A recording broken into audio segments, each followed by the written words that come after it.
আমি ঘুম, আমার জন্যই তুমি ফজর মিস করো। আমি বিশ্রাম দিতে এসেছিলাম আর তুমি আমাকে অবহেলা বানালে। আমি মোবাইল, তুমি আমাকে অতিরিক্ত স্ক্রল করো আর আমি চুপি চুপি তোমার ঘুম আর নামাজ দুটোই নষ্ট করি। আমি সিগারেট, আমি তোমার শরীর ধীরে ধীরে নষ্ট করি, ইবাদতে তোমাকে অলস বানাই, তুমি আমাকে ধরা নিজেকেই হারাও। আমি কবর, আমি অন্ধকার, আমি নীরব, আমি একা। বলো তো তুমি কি নিয়ে এসেছো? আমি তোমার আমলনামা, আমি খুললেই সব সত্য বেরিয়ে আসবে, এখানে কিছুই লুকানোর নেই। তোমার ছোট থেকে ছোট পাপও আমি লিখে রাখি, আবার সবচাইতে ছোট নেকির কাজও। আমি মিজান, আমি ন্যায়ের পাল্লা, একটা ছোট নেক আমলও আমি ভুলিনি, সব পাপ ও পুণ্যের ওজন করা হবে। আমি নামাজ, আমি তোমার প্রতিদিনের সঙ্গী হতে চাই, কিন্তু তুমি আজ পড়বো কাল পড়বো করে আমাকে পিছিয়ে দাও।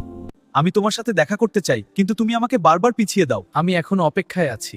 আমি নামাজ, আমি তাসবিহ, তোমার হাতে আমার জন্য সময় খুব কম, অথচ আমার দানাতেই তোমার শান্তি লুকানো। আমি কোরআন, আমি তাকেই পড়ে থাকি আর তুমি ডুবে থাকো ফোনে, আমি এখনো তোমার ডাকের অপেক্ষায়। আমি হলাম কবর, আমার কাছে তোমাদের আসতেই হবে। ভালো কাজ করলে আমি হব তোমার বন্ধু, আর খারাপ কাজ করলে আমি হব তোমার সবচেয়ে ভয়ের কারণ। আমি কুরআন, আমি শুধু বই নই, আমি আল্লাহর কথা, আমাকে পড়লে পথ হারানো হৃদয়ও সঠিক দিশা পায়। আমি তাসবিহ, আমার প্রতিটা দানায় লুকানো আছে জিকির, আমাকে ধরলে মন শান্ত হয় এবং আল্লাহর নিকটে যাওয়া যায়। আমি জায়নামাজ, আমার উপর দাঁড়িয়ে বান্দা কথা বলে রবের সাথে, আমি সাক্ষী থাকি তোমার প্রতিটা সিজদার।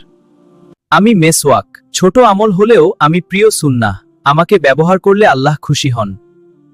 আমি টুপি, আমি শুধু পোশাক নই, নামাজে আমাকে পড়লে ইবাদত হয় আরো পূর্ণ।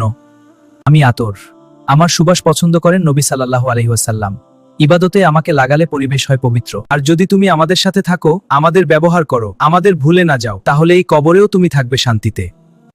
আমি সময়, আমি চুপচাপ চলে যাই, আমাকে নষ্ট করলে আমি আর ফিরি না, হিসাব একদিন হবেই। আজও সময় আছে, শেষ চলছে, দরজা খোলা, ফিরে এসো, কারণ কাল হয়তো সুযোগ থাকবে না।